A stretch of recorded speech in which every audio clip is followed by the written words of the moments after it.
Amados a todos y cada uno de ustedes,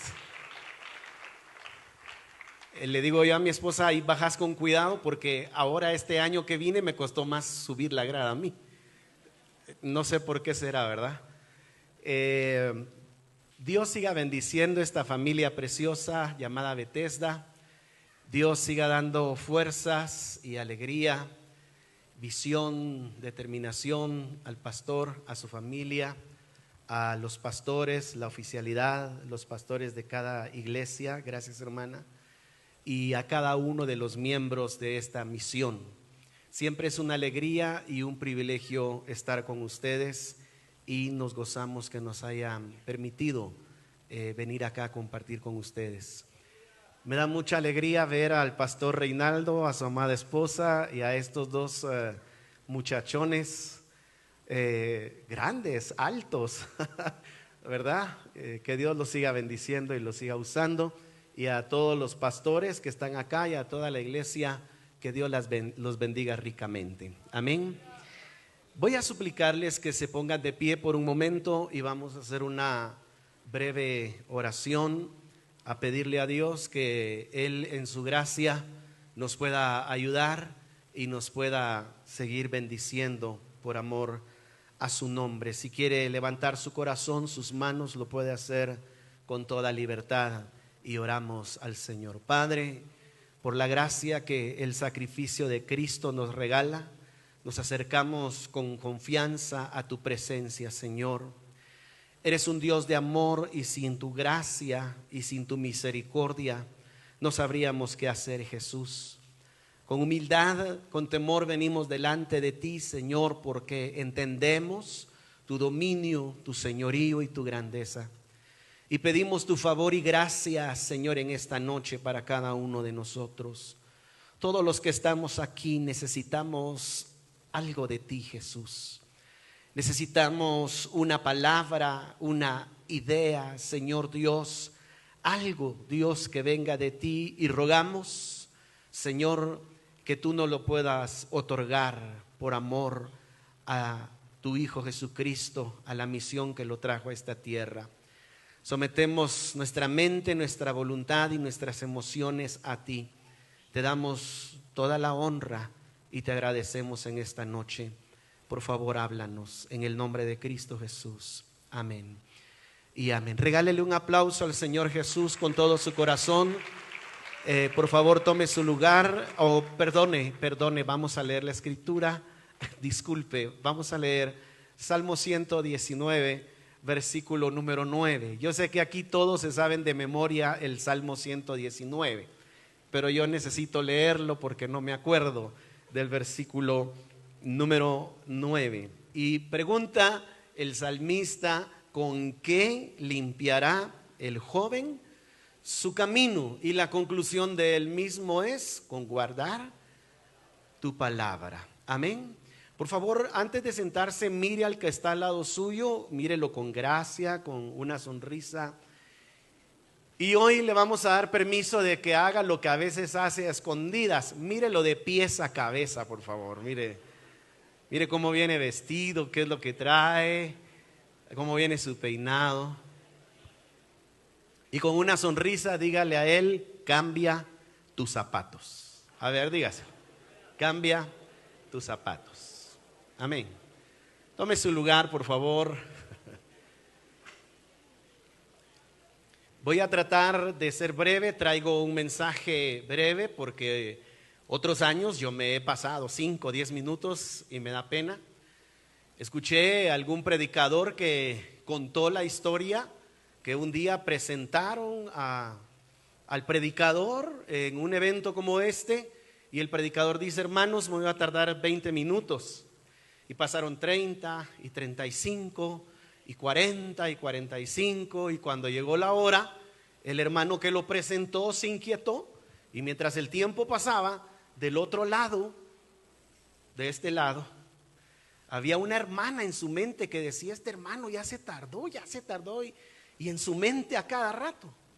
Entonces el hermano que lo presenta se cansó de esperar, porque dijo que solo iba a predicar 20 minutos, y agarró un mazo y se lo tira al predicador. Y el predicador se mueve mientras está predicando y el mazo le va a dar a la señora que estaba pensando que no termina.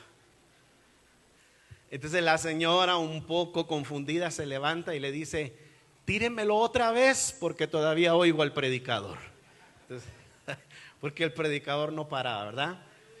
Entonces yo espero no tardarme mucho y espero que nadie piense mal y que nadie traiga un mazo hoy también, ¿verdad? Por si me paso. Cambia tus zapatos. Los zapatos, hermanos, son muy significativos en nuestra vida. Es parte de lo que nosotros usamos y hacemos todos los días. Ellos nos hablan de mucho. Entre lo que podemos mencionar nos hablan de comodidad, de confort, nos hablan de belleza, nos hablan también de trabajo, nos hablan de deporte, de descanso. En resumen, los zapatos, aunque los usamos a diario, llevan implícitos en el uso de ellos 3 cosas, que es intención, objetivo y propósito. Usted, para venir hoy aquí, pensó qué zapatos se iba a poner. Algunas hermanas quizá tuvieron una batalla titánica para decidirse qué zapatos escoger. Pero lo cierto es que eso las llevó a una intencionalidad, a un propósito y a un objetivo. Y aunque los usamos a diario, realmente es parte de lo que tenemos que involucrar al elegir un par de zapatos. Son parte de nuestro diario vivir. Y de hecho, creo que la gran mayoría de nosotros, sin ellos, no podríamos hacer muchas cosas. Nadie de nosotros se atrevería a ir al trabajo sin zapatos. ¿Se imagina usted bien trajeado a su trabajo y sin zapatos? Nadie podría ir. Hace unos 3 días fuimos a una graduación con mi esposa y mientras llegaba la hora de entrar pasamos a tomar un café y mientras estábamos ahí pues nos reíamos que estaban pasando un montón de graduandos y dentro de ellos iba una chica y ella iba con su traje de graduando de práctica, muy bien vestida, muy bien peinada, pero iba descalza porque los zapatos que llevaba eran de tacón, muy delgado, y entonces de plano no los aguantó porque su masa corporal no los aguantaba, ¿verdad? Entonces los llevaba en la mano. ¿Se imagina una mujer bien vestida y descalza en la calle? Ella muy libre. Pero muchos de nosotros no nos atreveríamos a salir sin los zapatos. De manera que, siendo un objeto tan común, son grandemente significativos para nuestra vida. Cambiar de zapatos es parte de nuestro diario vivir. Y el hacerlo y sobre todo el saberlo hacer muchas veces se puede tornar en una verdadera dificultad.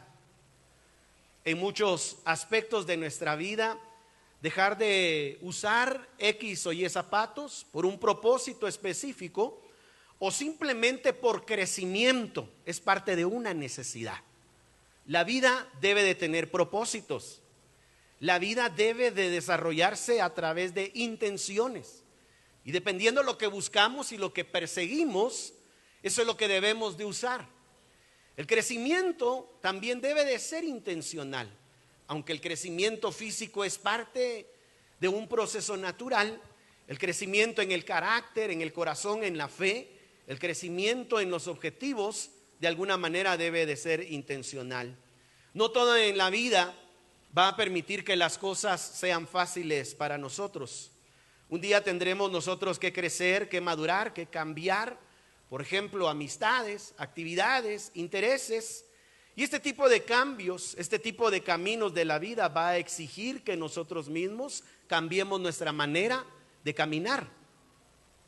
En el caso de los jovencitos y las señoritas, ¿cuántos jóvenes y señoritas hay aquí? Quiero ver sus manitas levantadas. Levántenlas sin temor. A ver, hay pocos porque los demás no los levantaron.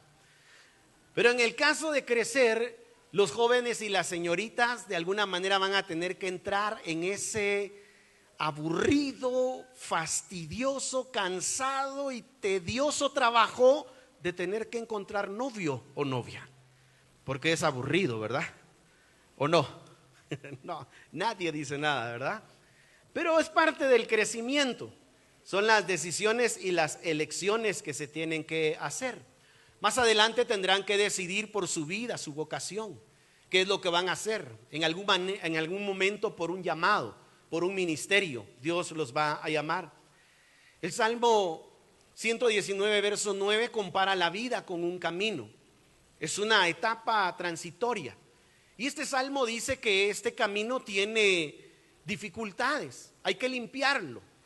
Hay cosas que pueden obstaculizar el avance y el desarrollo de la vida de alguien, especialmente la vida de los jóvenes.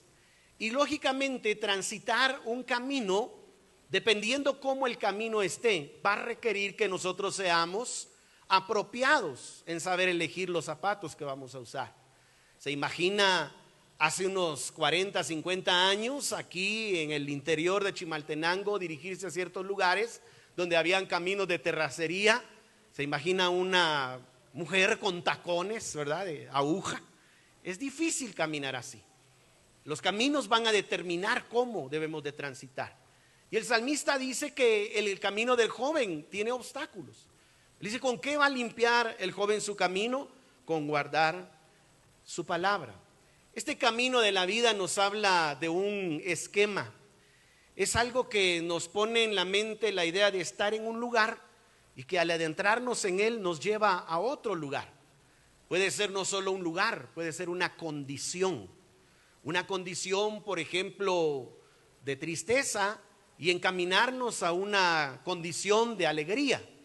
Una condición, por ejemplo, de fracaso y encaminarnos a una condición de éxito. Una condición, por ejemplo, de soledad y encaminarnos a una condición de relación. La vida es como un camino y nos pone la idea de estar en un lugar y tener que llegar a otro. Y para ello tenemos que saber cómo caminar. El salmista, pensando también al final de sus días, en el Salmo número 17 y verso 15, él dice, en cuanto a mí, veré tu rostro en justicia y estaré satisfecho cuando yo despierte a tu semejanza. Él tiene una convicción: en cuanto a mí, yo veré tu rostro actuando con justicia. Y también tiene otra convicción: él va a estar satisfecho cuando despierte a la semejanza de Dios. Es la expectativa de un punto. Él ahora pudiera estar sin satisfacción. Él ahora pudiera estar en medio de injusticias, pero está convencido que un día va a llegar a ver la justicia de Dios y su alma va a estar plena y satisfecha. Esa es la esperanza que este hombre de alguna manera manejaba. Lo importante entonces es que la vida, si no es un camino fácil, hay que saberla limpiar, hay que saber trabajar, hay que saber incluso evitar. Hay problemas y dificultades en la vida que lejos de enfrentarlas, se dominan mejor evitándolas. Por ejemplo, el apóstol Pablo dice, huye de las pasiones juveniles. A veces no hay que enfrentar, a veces hay que saber evitar, cambiar de rumbo, abstenerse, no actuar. Es parte de la forma en que nosotros podemos limpiar nuestro avance y nuestro camino. Pero este camino y este proceso llamado vida no siempre nos brinda las condiciones apropiadas. La exhortación de Dios es que el joven lo empiece a limpiar desde su juventud. No cuando ya está sobre los 40 o los 50 años, sino desde la juventud. Es la mejor manera de poder avanzar en el camino de la vida. El futuro es algo a lo que todos inevitablemente vamos. Hoy es el futuro de muchos de nosotros de hace 20 años atrás. Y no lo veíamos así. Tal vez algunos de los que están acá, que ya están abrazando los adorables 50 años, ¿verdad?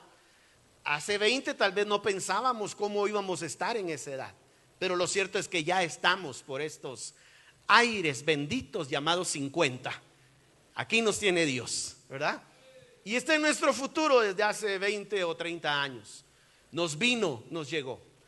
El futuro puede venir de una manera impredecible, de una manera esperada, inesperada, repentino o sabiamente planificado, dependiendo cómo nosotros caminamos en el hoy. ¿qué es lo que estamos haciendo y qué usamos para transitar en el hoy de hoy? Esta es una redundancia. En nuestra actualidad, en el día de hoy, ¿cómo vamos a llegar a este futuro? Es lo que tenemos que pensar. El futuro puede ser construido o puede ser destruido dependiendo qué hacemos en la juventud. Es clave. Y por eso tenemos que analizarlo. Puede ser que alguien esté transitando su juventud con los zapatos, las actitudes, los pensamientos, objetivos, intenciones, amistades y actividades equivocadas. Y por eso tenemos que aprender a mirarlo para saber qué cambios son los que tenemos que dar a fin de que nuestro futuro sea un futuro de bendición. Entonces el Salmo nos habla de algunos estorbos. Yo quisiera mencionar algunos de ellos. Entre estos estorbos que podríamos mencionar está el idealismo. El idealismo es aquella actitud del hombre que piensa que nunca van a haber infortunios en la vida, que todo va a estar bien. Esto hace que el hombre viva desprevenido, sin prepararse, sin prever. El apóstol Pablo enseña a sí mismo a los jóvenes a que sean prudentes. La prudencia es la virtud que nos permite anticiparnos a los posibles riesgos para prepararnos en caso de que estos vinieran. Pero un estorbo es vivir un idealismo, una relación sentimental donde, por ejemplo, solo hay mucho amor, pero no hay trabajo, no hay estudio, no hay dedicación. No es algo que les va a ayudar a comer, no es algo que va a ayudar en el futuro. Por eso el idealismo es un estorbo que hay que quitar. El otro podría ser el conformismo. Hay gente que ya alcanzó un objetivo, un logro, un triunfo, un título, una posición laboral y se conforma y deja de soñar, deja de visionar, deja de aspirar, deja de aprender, deja de prepararse. Y eso con el tiempo progresivamente lo va a llevar al fracaso y a la destrucción. El conformismo es algo en lo que está muy posicionada mucha gente en la actualidad. Otro obstáculo en la vida puede ser el relativismo. La gente que compara y que cree que todo es igual. Hoy hay una forma de pensamiento que está afectando mucho al cristianismo, es decir, está atacando al cristianismo y especialmente a los jóvenes, y les dicen a los jóvenes: bueno, la Biblia es lo que tú crees y el Dios de la Biblia es tu Dios, pero tu verdad no necesariamente es mi verdad. Y el Dios que yo tengo puede ser igual al tuyo, porque todo depende de la fe que tú tienes en lo que crees. Ese es el pensamiento que anda. Y muchos jóvenes se desestabilizan con ello. Realmente el objetivo de la fe no es la fe en ella misma. La esencia de la fe está en quién es el que estamos creyendo, porque Él es el que hace la diferencia. Hay gente que es muy positiva, hay gente que es muy entusiasta y tiene pensamientos positivos, pero su confianza y su fe no está en Dios, está en sus capacidades, en el dinero. Y eso lo hace diferente, porque nuestra confianza debe estar plenamente en Dios y todo lo demás es secundario y es añadido. Pero la gente está adecuándose al relativismo. Otro problema podía ser la indiferencia, la obsesión, el sincretismo, el egocentrismo, vivir una vida enfocada en uno mismo, esperando que el mundo y las condiciones respondan a lo que yo quiero, a lo que yo espero, y entonces voy a tomar la decisión de actuar si lo que me están ofreciendo se presta a lo que yo quiero. Eso es egocentrismo y es un estorbo para el desarrollo de alguien. La infidelidad, la apariencia, el vivir de apariencias son estorbos en la vida, no solo de los jóvenes, sino aún de gente adulta. Gente que se enreda en las deudas solo porque quiere vivir una vida que no posee y aparentar lo que no tiene. Es parte de los estorbos en el desarrollo de la vida del hombre. Y uno tiene que trabajar para limpiarlo. Yo recuerdo que cuando yo tenía 6 años, nosotros íbamos a una parte del interior de un departamento de acá, de Guatemala, Mazatenango. Mis papás hasta la fecha tienen un terreno ahí muy grande, de unas 4 manzanas. Y cuando yo tenía unos 5 o 6 años, él sembró de todo. Él sembró naranjas, sembró mandarinas, plátanos, bananos, huisquiles, sembró malangas, sembró plátanos, sembró piñas, sembró de todo. Y él tenía 2 trabajadores, uno se llamaba Santiago y el otro se llamaba Toribio. Ellos siempre andaban con su sombrero, con botas de hule. No sé los que están en el canal y en el extranjero si entienden que son botas de hule. Son las botas para la lluvia. Y usaban las botas, el pantalón adentro de las botas. Y su camisa la usaban amarrada de aquí abajo y abierta de aquí arriba. Yo tenía 5 o 6 años, estaba en párvulos. Y yo quería ser como Toribio y como Santiago. Y un día me encapriché y pedí botas de hule. Y me compraron las botas de hule.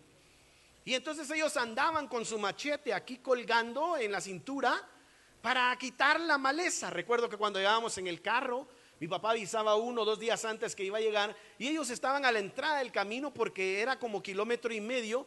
Y habían partes donde la maleza estaba muy crecida. Y ellos andaban con el machete cortando las ramas. Y un día me fui yo con Santiago y con Toribio. Yo quería limpiar y me llevé mi machete. Me dieron un machete chiquito. Y todo lo que yo vi desordenado lo macheteé. Y yo estaba limpiando. Oiga, estaba limpiando. Y Santiago y Toribio se adelantaron hasta un lugar donde pasaba un río. Y cuando regresaron, hermanos, yo macheteé las raíces de la malanga, de la caña, macheteé todo, hermano. Y cuando ellos lo vieron, solo se agarraron el pelo y me dijeron: ¿qué hiciste, patojo? Me dijeron. Entonces, yo tenía las botas, tenía el ideal, tenía la buena intención, tenía las herramientas, pero no tenía la madurez necesaria, ni la supervisión apropiada. Y en vez de limpiar, destruí. Por eso es importante. Incluso limpiar y ordenar la vida requiere de crecimiento. De hecho, parte de ordenar la vida es una evidencia de haber crecido, de haber madurado. Si el día de hoy yo sigo con los mismos desórdenes de hace 3 años, yo no he crecido. En eso donde estoy desordenado. Pero ordenar también requiere de supervisión. No solo crecimiento, sino supervisión. Por eso los jóvenes que van creciendo, aunque ya hacen muchas cosas buenas, deben de seguir con la disposición de tener supervisión, porque ella es necesaria. Recuerdo también cuando tenía 6 años me compraron mis primeros zapatos de fútbol, de esos que tienen tacos, ¿no? Tarugos les llamamos acá. Ya dijo el pastor, ¿verdad? Entonces ya agarré yo la libertad. Tarugos, tacos, ¿no? Zapatos de fútbol. Y yo jugué en un equipo, pero cuando me los compraron, al día siguiente del domingo en el que jugamos, yo le hice berrinche a mi mamá porque yo quería ir a estudiar con los zapatos de fútbol. Y mi mamá no me dejó. Y al 3er o 4 día de esa semana, en escondidas, metí mis zapatos en la mochila y me fui a estudiar. Y cuando estaba en el colegio, me metí al baño y me puse los zapatos de fútbol. El día ese que terminó, regresé a mi casa con una nota que tenía que llevar firmada al día siguiente, diciendo de que yo había llegado con zapatos de fútbol a estudiar. ¿Se imagina lo que la nota decía? Señora, por favor, supervise a su hijo. Y mi mamá me había sacado con los zapatos apropiados, pero yo me fui con otros para allá.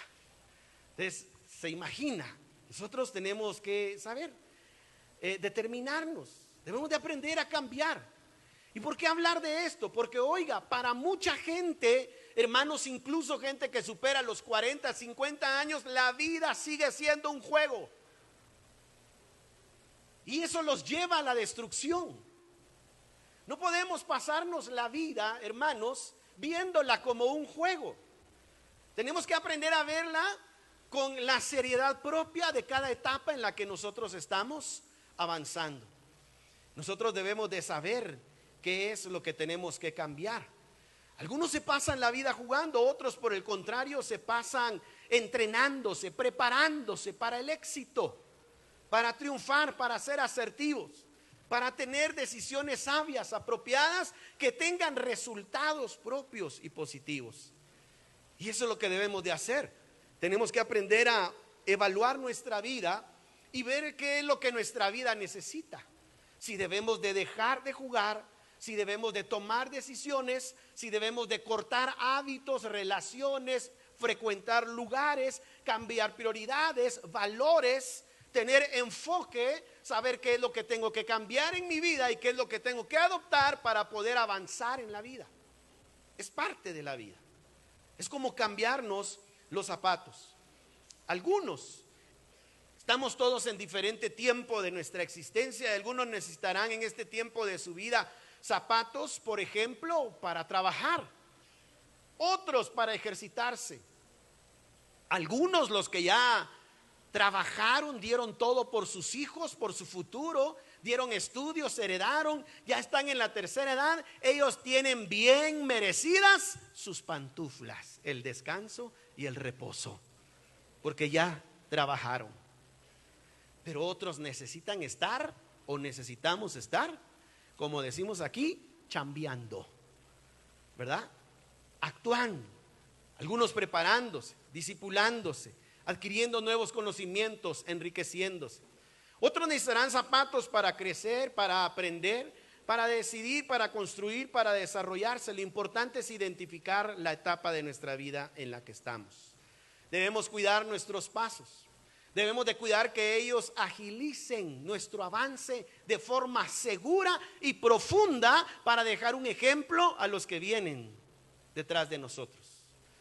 Hacer una huella para que los que nos miran atrás sepan dónde poner el pie y saber que por donde nosotros transitamos es seguro y es gratificante, porque hay recompensa de parte de Dios para los que caminan en su palabra. Por eso tenemos que agilizar nuestro avance. Déjeme explicarle qué implica el cambio de zapatos. Cambiar de zapatos implica, hermanos, despojarnos de algo. Si hoy terminamos el servicio y después va a haber un partido de fútbol, ¿qué es lo que vamos a hacer? Cambiarnos la ropa y cambiarnos los zapatos. Para cambiarlos necesitamos despojarnos. Hay personas que necesitamos despojarnos de ciertas cosas para poder avanzar. Hay gente que no avanza porque no se ha despojado de cosas que ya debería de despojarse.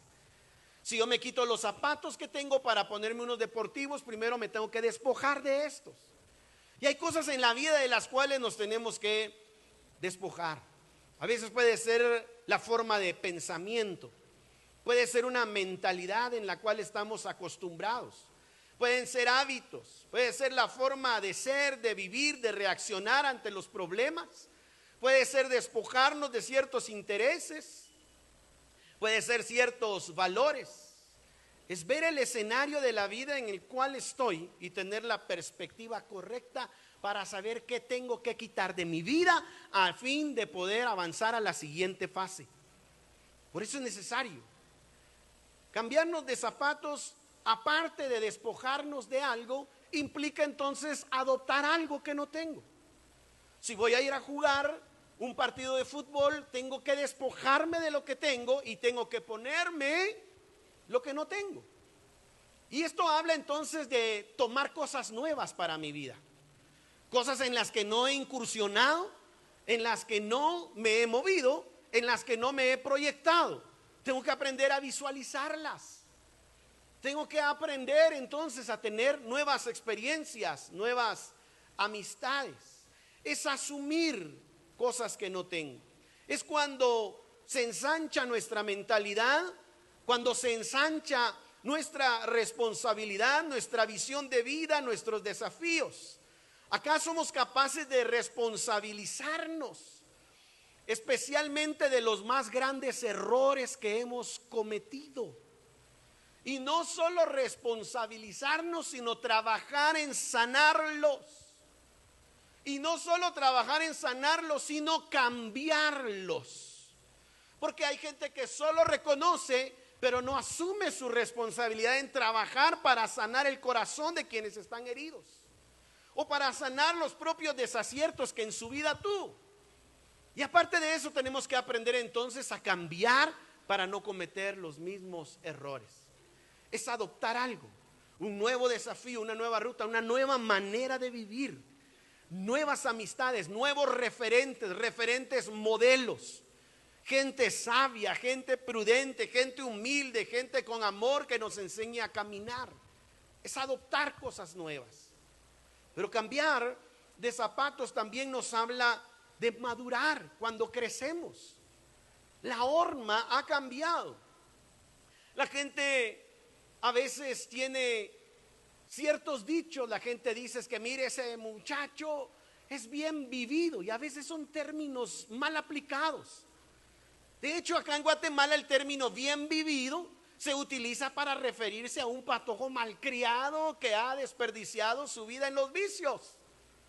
¿Cómo puede ser bien vivido alguien que está en vicios? Pero son frases que se usan. Pero el cambiar de zapatos también habla de que hemos crecido, de que hemos madurado. Ya no usamos el mismo número que usábamos cuando teníamos 5 años. Y hermanos, el crecimiento viene, la madurez viene como el resultado de un proceso de aprender a evaluar nuestras experiencias e integrar el aprendizaje y responder adecuadamente a ello. ¿Cómo he actuado? ¿Cómo he vivido? ¿Qué resultados tengo? ¿Qué tengo que cambiar? Y actuar de acuerdo a lo que estoy cambiando. Eso es parte de madurar.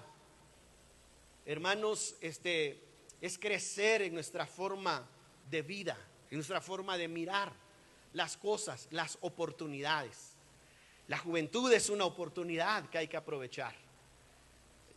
Oiga, yo estoy joven aún. Gracias por los amenes. Pero me costó subir la grada. Y tenemos que ser realistas a eso. Crecemos. Y por eso tenemos que saber responder. Déjeme ir a este último punto. Cambiar de zapatos, hermanos, tiene que hablar también con tener dimensiones mayores, logros nuevos, vivencias llenas de enriquecimiento. Hemos experimentado un cambio, una transición, dejar una etapa que ya no regresará, ni que podemos vivir más en ella. Es dejar de ser conformistas, cómodos, caprichosos, manipuladores, engañadores. El apóstol Pablo dice: cuando yo era niño, hablaba como niño, pensaba como niño, juzgaba como niño. Pero cuando ya fui grande, dejé lo que era de niño. La niñez, la adolescencia, la juventud es una etapa donde no nos vamos a quedar para siempre en ella. Como bien dijo nuestro hermano, los días de tu juventud, la juventud se pasa volando, son días, es una etapa y es algo que ya no regresa. Por eso debemos de ampliar nuestras dimensiones y saber hacia dónde queremos ir y qué es lo que necesitamos.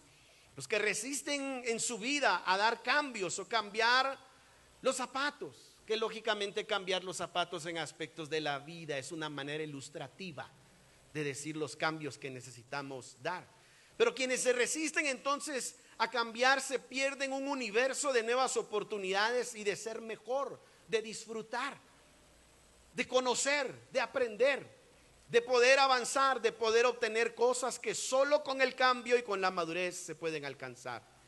El estancamiento, la dependencia, lo escaso estará llevando los pasos de quienes se resisten a cambiar en su vida lo que deben de cambiar. El Salmo 119, versículo número 32, el salmista dice: por el camino de tus mandamientos correré cuando mi corazón fuera ensanchado. Ahora este camino es un camino distinto. Nota, no es un camino que tenga estorbos. Es un camino que tiene verdad, luz, revelación divina. Por el camino de tus mandamientos correré. Es decir, aquí no hay estorbos, y si los hay, no detienen nuestro avance. Se llega más rápido, Él va corriendo.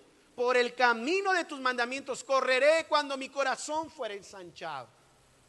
¿Qué es el ensanchamiento del corazón? Es una comprensión, es una apreciación más amplia, más concreta, más clara de la verdad de Dios para nuestra vida. Cuando el hombre logra entender la verdad de Dios para su vida va a avanzar firmemente según